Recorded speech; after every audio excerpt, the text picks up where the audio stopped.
सुना है कुछ आत्माओं का एक पर्टिकुलर रीजन होता है, एक पर्टिकुलर टाइम जिस टाइम पर वो उस जगह से गुजरते हैं। और अगर बदकिस्मती से उसी टाइम पर आप वहां से गुजर रहे हो तो चांसेस है कि वो आत्मा, वो एंटिटी आपको पजेस करे। तो बहुत सालों पहले ऐसा ही कुछ हुआ था मुंबई के दिनेश नाम के आदमी के साथ, जो सुन के आप भी चौंक जाओगे। तो गाइज, मैं हूं निखिल और स्वागत है आपका मिस्टिक निखिल चैनल पे।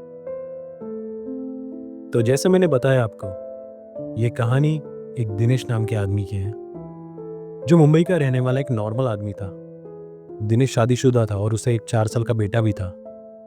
दिनेश अपनी फैमिली के साथ मुंबई के चौल में रहता था।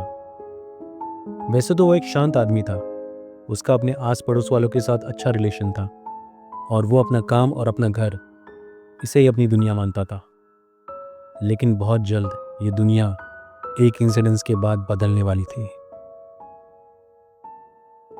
तो एक बार की बात है, दिनेश अपने ऑफिस से जल्दी घर आया था। उस दिन एरिया की लाइट चली गई थी और उस दिन अमावस की रात थी, तो एरिया में काफी अंधेरा भी था। उसकी वाइफ घर के सारे काम कैंडल के लाइट में कर रही थी। तो तीनों ने इधर उधर की बातें करते हुए, हंसी मजाक करते हुए अपने चौल के उस रूम में एक टाइप से कैंडल लाइट डिनर की कर लिया। और उस दिन घर पे नॉनवेज बनाया था। खाना होने के बाद दिनेश की वाइफ ने सारे बर्तन साफ किए और बचा हुआ थोड़ा बहुत खाना था उसे कचरे के डब्बे में डाल दिया। पर एक प्रॉब्लम थी कि नॉनवेज वाला कचरे का डिब्बा अगर घर के अंदर रहेगा तो घर के अंदर रात को स्मेल आएगी, और अगर दरवाजे के बाहर रखा तो रात को कुत्ते उसे खोलकर शायद खराब कर दे, शायद दरवाजे के बाहर का और कचरा फैला दे। तो दिनेश ने सोचा कि रात को ही वो कचरा फेंकने बाहर जाएगा। अब उस टाइम तो कॉमन कचरा बेटी या हर सुबह कचरे की गाड़ी नहीं आती थी। तब पहले ही चौल की लेडीज खुद कचरे का डिब्बा लेके एक पर्टिकुलर एरिया, जहाँ पर सब लोग एरिया का कचरा इकट्ठा डालते थे, रोड के किनारे या किसी ग्राउंड के कोने में, झाड़ियों में, ऐसे कचरा फेंकने जाते थे। दिनेश की वाइफ उसे समझाती है कि रात को वो कचरा फेंकने के लिए वहां तक ना जाए, यही कहीं आसपास फेंक दे, ऊपर से अमावस्या की भी रात है। पर दिनेश उसे समझाता है कि अभी तो सिर्फ 9 बजे है, इतना लेट भी नहीं हुआ है और मैं 15 मिनट में कचरा फेंक के आ ही जाऊंगा। तो उसकी वाइफ सेफ्टी के लिए बस उसे एक टॉर्च लेके जाने के लिए कहती है। दिनेश अब रात के अंधेरे में उस टॉर्च के सहारे एक ग्राउंड जो उस एरिया के बहुत ज्यादा एंड में होता है, वहां जाने लगता है। उस ग्राउंड के एंड वाले कोने में कुछ झाड़ियां और एक इमली का पेड़ था, और उसके पास आसपास किसी का घर भी नहीं था। आम दिनों में वहां तक रात को जाना एक नॉर्मल बात थी, पर उस दिन अमावस की रात थी और लाइट भी नहीं थी। एज पर दिनेश, जब उसने बाद में बताया था कि उस पेड़ के नीचे जाने से पहले उसका रास्ता एक कुत्ते ने रोका था और वो उस पर जोर जोर से भौंक रहा था। कुत्ते को डराने के हिसाब से उसने एक पत्थर उठाने की एक्शन की और उसे मारने की एक्शन भी करता है। और कुत्ता थोड़ी देर के लिए हट भी जाता है, लेकिन फिर से वो दिनेश का रास्ता रोक लेता है और उसके ऊपर भौंकने लगता है, जैसे मानो कि वो उसे वहां आगे जाने से रोक रहा हो। पर दिनेश फिर से उसे मारने की एक्शन करता है, और जैसे ही इस बार कुत्ता हटता है तो दिनेश फट से आगे बढ़ता है। पर कुत्ता उसके पीछे नहीं आता, वो बस वही वही रुक कर उस पर भौंकते रहता है, जैसे कोई बाउंड्री हो और वो उसके आगे नहीं आ सकता था। कुछ देर बाद दिनेश की वाइफ थोड़ी सोच में पड़ती है, बिकॉज दिनेश को जाके बहुत समय हो गया था। उसने सोचा कि रास्ते में आते टाइम नाके पे उसे कुछ दोस्त मिल गए होंगे जिनके साथ वो वहां पे बातें करते हुए रुक गया होगा, तो कुछ देर के लिए वो तो इग्नोर करती है। बट अब ऑलमोस्ट 1 घंटा होने आता है, पर दिनेश का अब तक कोई अता पता नहीं होता। और उन दिनों में लोगों के पास मोबाइल फोन तो नहीं होते थे। तो एक बार तो वो बच्चे को अपने पड़ोसी के पास रखकर कुछ देर नाके पे खुद देखने भी चली जाती है, पर उसे दिनेश वहां पर नहीं दिखता, और लाइट जाने के कारण वहां पर नाके पर भीड़ भी नहीं होती। और अब घड़ी में रात के 10:30 बज रहे थे, और यहाँ दिनेश की वाइफ का पेशेंस टूट गया था और वो रोने लगती है। उसका रोना सुन के आस पड़ोस के चौल के लोग जमा हो जाते हैं और वो पूरी कहानी सबको बताती है। चौल के 8-10 जेंट्स टॉर्च लेके फिर उसी जगह पर ढूंढने के लिए जाते हैं जहाँ पर दिनेश कचरा फेंकने के लिए गया था। उनको वहाँ पर तो कोई नहीं दिखता, सब जगह पर सन्नाटा होता है, और ग्राउंड भी इतना ओपन होता है कि वहाँ पर किसी की छुपने की तो जगह नहीं होती। तो वो लोग खाली हाथ वापस आ जाते 10-15 मिनट के बाद, और वापस आके सब लोग डिसाइड करते हैं कि फाइनल ऑप्शन यही है कि पुलिस में कंप्लेंट करनी पड़ेगी। अब यहाँ दिनेश की वाइफ की रो रो के बहुत बुरी हालत हो रही थी। वो बस पागलों की तरह रोई जा रही थी।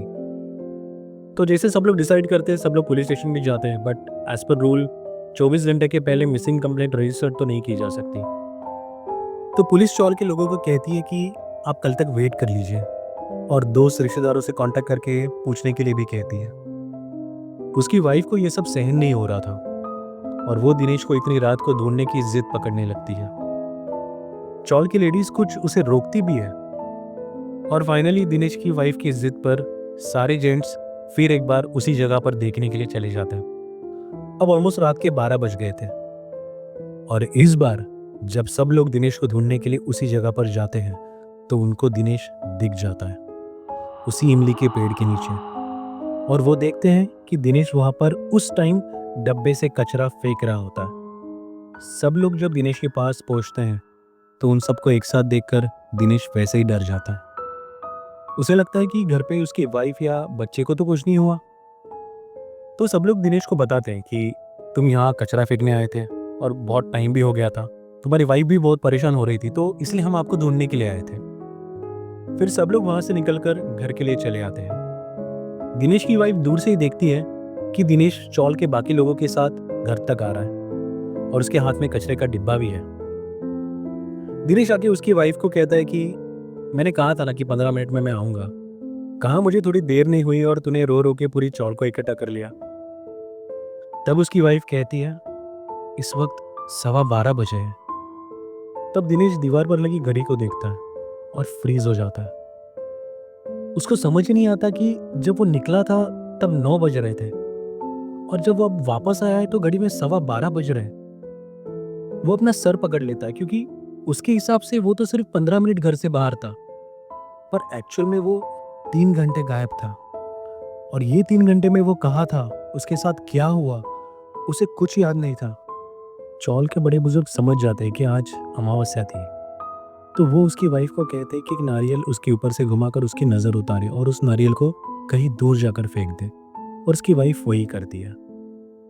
और यहाँ दिनेश सर पकड़कर कुर्सी पर बैठा रहता है। वो समझने की कोशिश करता है कि उसके साथ आखिर क्या हुआ। वहाँ कुछ लोगों ने कहा कि आज अमावस्या की रात थी, उसमें से वो इमली के पेड़ के नीचे गया था, तो शायद किसी एंटिटी या किसी आत्मा ने उसे अपने वश में किया होगा, या उसे वहाँ पर रोक के रखा होगा। लेकिन दिनेश को उस दिन क्या हुआ कुछ याद नहीं, पर उस दिन से उसे हर जगह पर कुछ साए जैसा या कुछ शक्ति जैसा कोई उसके आसपास घूम रहा है, ऐसा महसूस होने लगा उसे, जो उसे कभी हार्म नहीं करते थे, बट हमेशा उसे अपना प्रेजेंस फील करवाते थे। दिनेश ने सब जगह पंडित तांत्रिक को दिखाया, पर कोई भी इस प्रॉब्लम का सॉल्यूशन नहीं निकाल सके। दिनेश बाद में वो घर छोड़ के कहीं और रहने के लिए गया, पर आज इतने साल बाद भी दिनेश को ये बात याद नहीं कि उस रात उसके साथ क्या हुआ था, और ना ही वो उस चीज को याद करना चाहता है। 3 घंटे जैसे वो इस दुनिया में कहीं था ही नहीं। और इसीलिए जब कुछ लोग कहते हैं कि कुछ जगह पर कुछ पर्टिकुलर टाइम पर नहीं जाना चाहिए, तो उनकी बातों के पीछे कुछ ना कुछ मतलब होता है। ऐसे मामलों में डेयरिंग करना या कहना कि मुझे कुछ नहीं होगा, ये बात सही नहीं। तो गाइज, आपको क्या लगता है दिनेश के साथ उस रात क्या हुआ होगा? क्या हुआ होगा 3 घंटे उसके साथ? क्या कोई एंटिटी ने उसे अपने साथ अपनी दुनिया में ले गई थी? आप अपनी राय मुझे कमेंट करके भी बता सकते हो। और अगर आपको ये स्टोरी अच्छी लगी हो तो इस वीडियो को लाइक कीजिए, और ऐसे ही हॉरर और मिस्ट्री से भरे हुए वीडियोस देखने के लिए चैनल को सब्सक्राइब कीजिए और बेल आइकन का दबाइए, ताकि आपको हर वीडियो की नोटिफिकेशन सबसे पहले मिलती रहे। तो मिलते हैं और एक ऐसी हॉरर कहानी के साथ अगले वीडियो में।